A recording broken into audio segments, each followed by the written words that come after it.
Nek sampean nganu gak apa-apa. Baik, assalamualaikum warahmatullahi wabarakatuh. Waalaikumsalam warahmatullahi wabarakatuh. Bagaimana kabarnya semuanya? Alhamdulillah, luar biasa. Allahu Akbar. Yeay. Hari ini kita akan mempelajari materi tentang Al-Quran dan Sunnah sebagai pedoman hidup.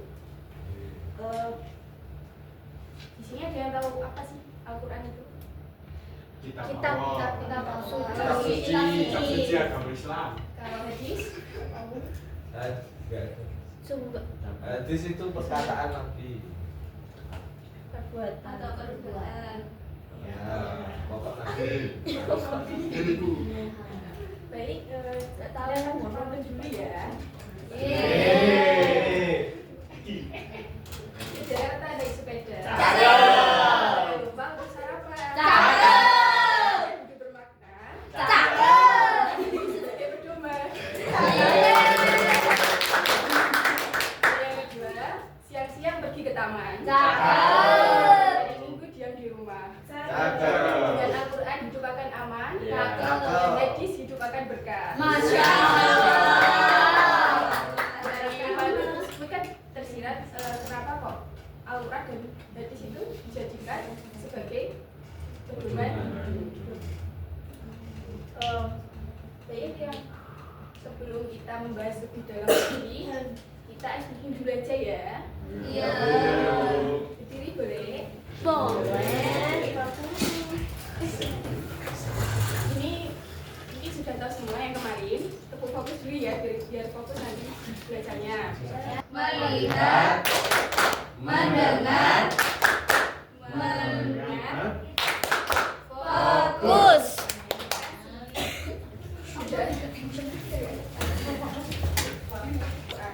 Jadi Al-Quran sebelumnya kita sudah tahu ya bahwa Allah itu mengutus Rasulullah dan para nabi untuk membimbing umatnya agar selamat di dunia dan di akhirat.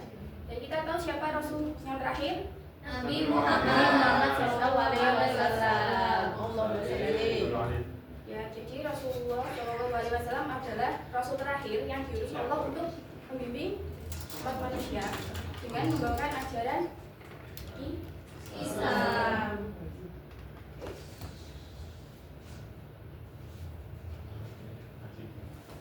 Jadi Al-Quran adalah kumpulan wahyu Allah yang diturunkan kepada Nabi Muhammad melalui perantara Malaikat Jibril. Jadi Al-Quran itu menjadi petunjuk kita, penjelas dan pembeda antara kebenaran dan kebatilan.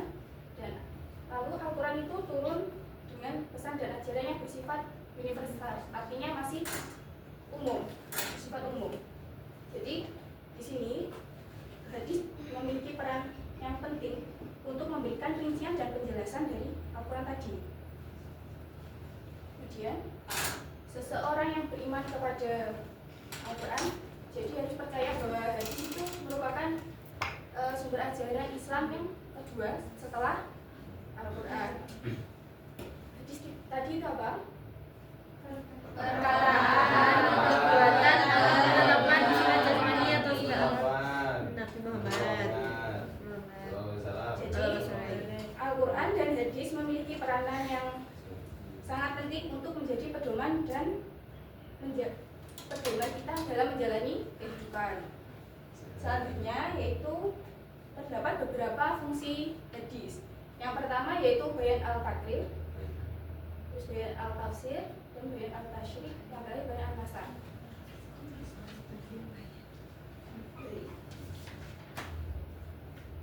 Untuk selanjutnya kita akan membahas tentang dalil yang menerangkan tentang Al-Quran dan hadis atau sunnah sebagai pedoman hidup.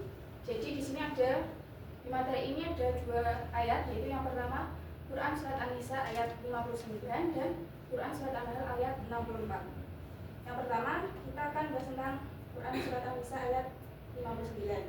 Saya bacakan dulu ya. Bismillahirrahmanirrahim. Ya ayyuhalladzina amanu athi'ullaha wa athi'ur rasul wa ulil amri minkum fa in tanaza'tum tanaza'tum fi syai'in farudduhu ila Allahi war rasuli in kuntum tu'minu billahi wal yawmil akhir dzalika khairun wa ahsanu ta'wila. Untuk artinya bisa dibaca sama-sama.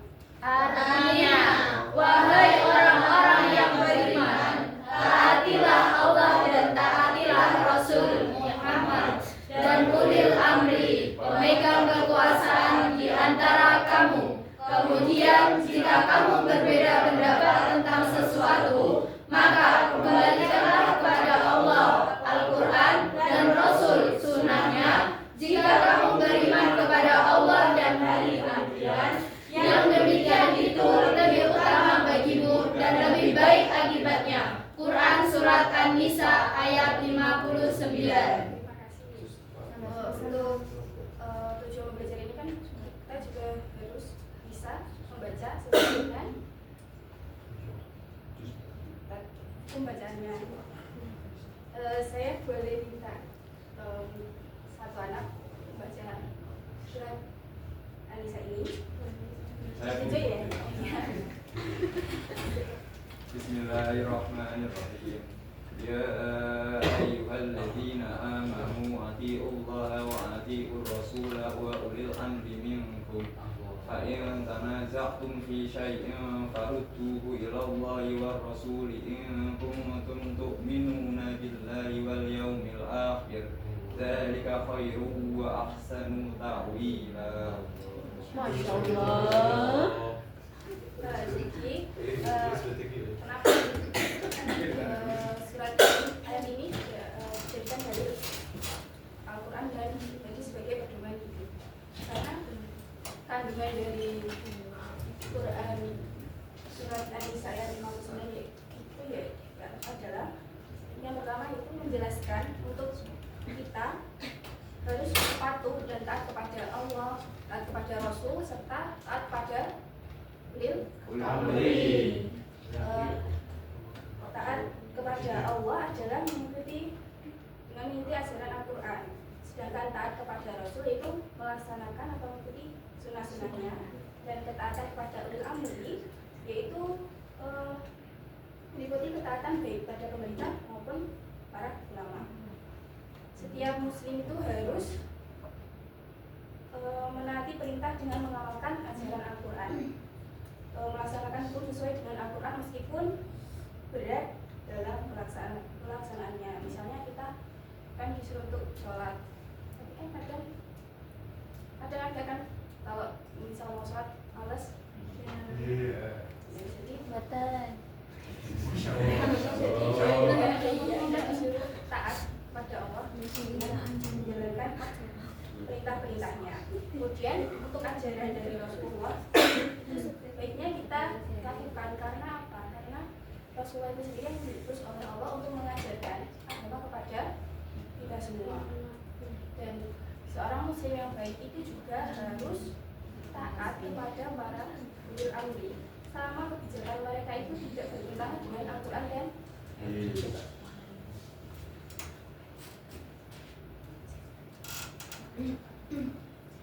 Itu yang surat yang kedua, yaitu Quran surat An-Nahl ayat 64. Bismillahirrahmanirrahim. Wa ma anzalna 'alaikal kitaba illa litubayyina lahum alladzi ikhtalafu fihi wa hudan wa rahmatan liqaumin yu'minun. Artinya, saya dibaca bersama-sama. Artinya, dan kami tidak menurunkan kitab Al-Quran ini kepadamu Muhammad, melainkan agar engkau dapat menjelaskan kepada mereka apa yang mereka perselisihkan, serta menjadi petunjuk dan rahmat bagi orang-orang yang beriman. Quran Surat An-Nahl ayat 64. Baik, siapa yang mau baca perwakilan? Ditunjuk aja Bu. Mbak Sofia. Bismillahirrahmanirrahim. Wa ma anzalna 'alaikal kitaba illa litubayyina lahum alladzi ikhtalafu fihi wa hudan wa rahmatan liqaumin yu'minun. Masya Allah.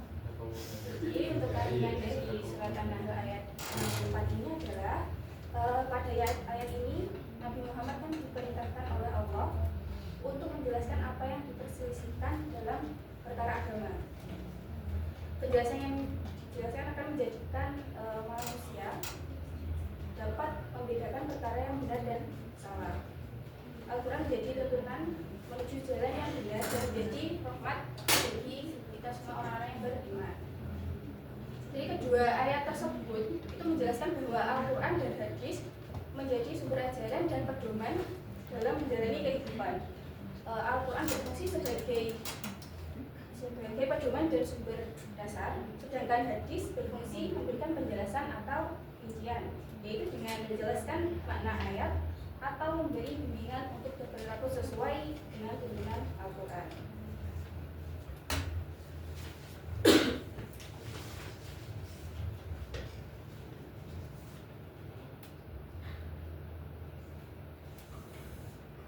Baik, setelah tadi dijelaskan tentang dalil-dalil tentang Al-Quran dan hadis sebagai pedoman hidup, dalam materi ini kita juga akan membahas tentang hukum bacaannya. Yang pertama yaitu alif lam syamsiyah. Alif lam syamsiyah dibaca dengan memasukkan suara salah satu hurufnya dengan melepaskan suara alif lam. Huruf alif lam ada berapa? 14. Hurufnya Ta, tha, dal, zal, ra, za, sin, shin, shad, dot, to, do, lam, nun. dan contohnya ya. Baik, untuk contohnya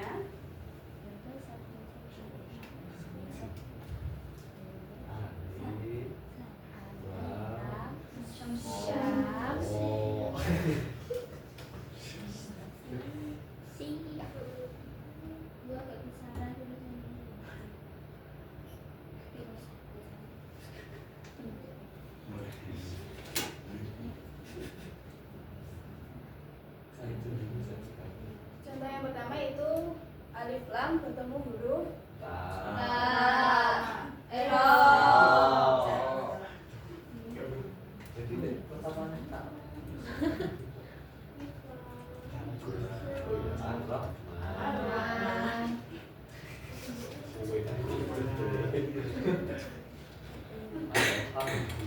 ini dibacanya gimana?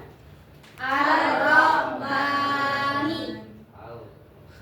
Dibaca Al-Rahman.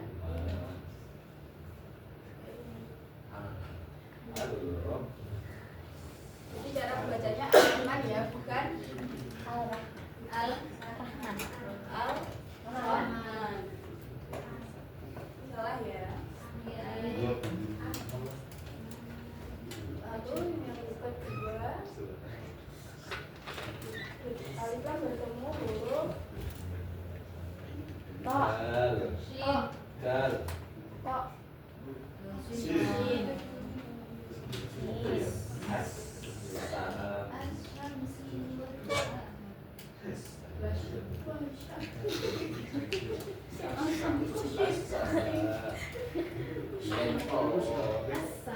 Dibacanya As-Samani.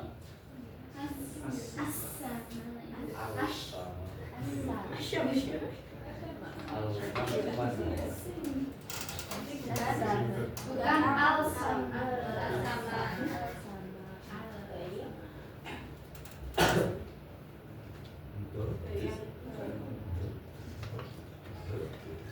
Untuk yang kedua yaitu hukum bacaan alif lam yang berhadapan dengan salah satu huruf alif lam komarinya dibaca jelas atau indah. Jadi tidak melulu pada huruf yang ada di hadapannya. Contohnya apa saja? Contoh dari huruf alif lam komariah. Alif, ba, ghain, ha, jim, Jim, kaf, wawu, khaf, fa, ain, kaf, ya, mim. Contohnya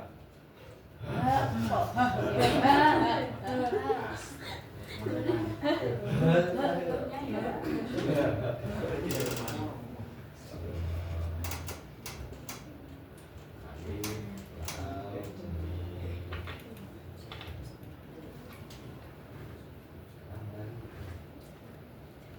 Contohnya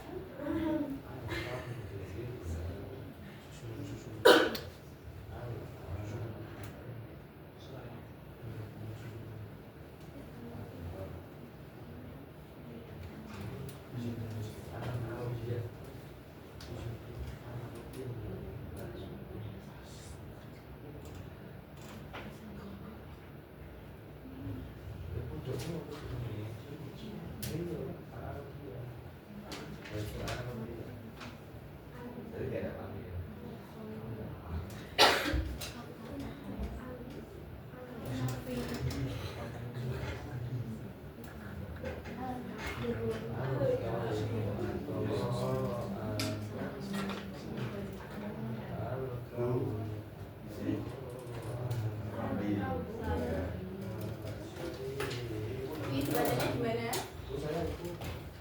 Baca. Al-Kursi. Al-Kautsar.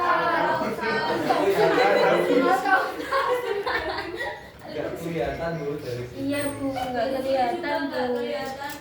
Kita kursi Bu.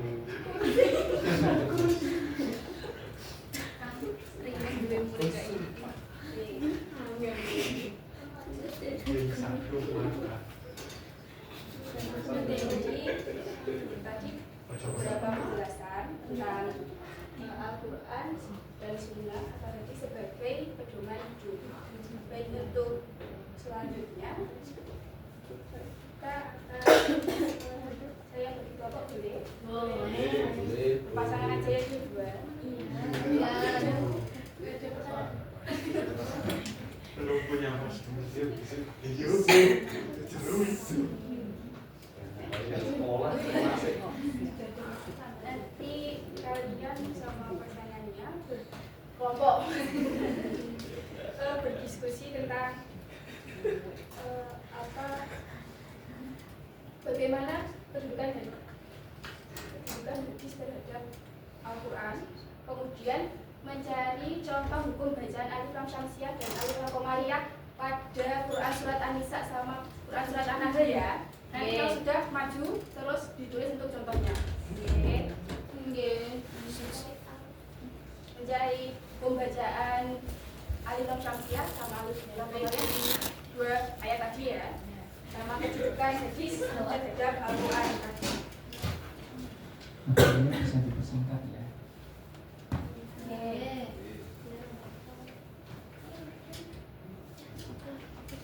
Ini ada yang sudah bisa ada contohnya untuk huruf Alif Lam Syamsiah sama Qamariyah.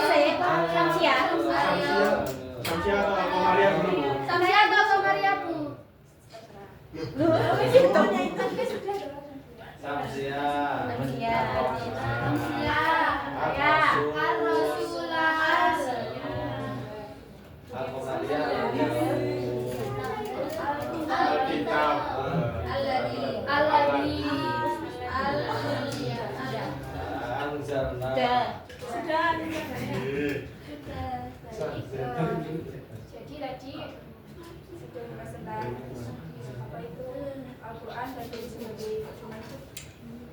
Sekarang kita akhiri ya. Terima kasih atas perhatiannya. Nanti jangan lupa dihafalkan ya untuk pembahasan ayat Al-Quran surat An-Nisa sama An-Nahl ya, supaya kita ingat bahwa Al-Quran dan hadis dijadikan pedoman hidup kita. Baik, terima kasih. Mohon maaf atas kesalahan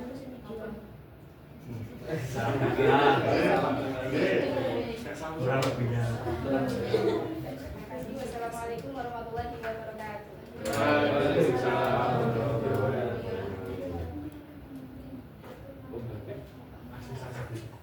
Langsung saja Bu. Oke, yang terakhir Habib silakan.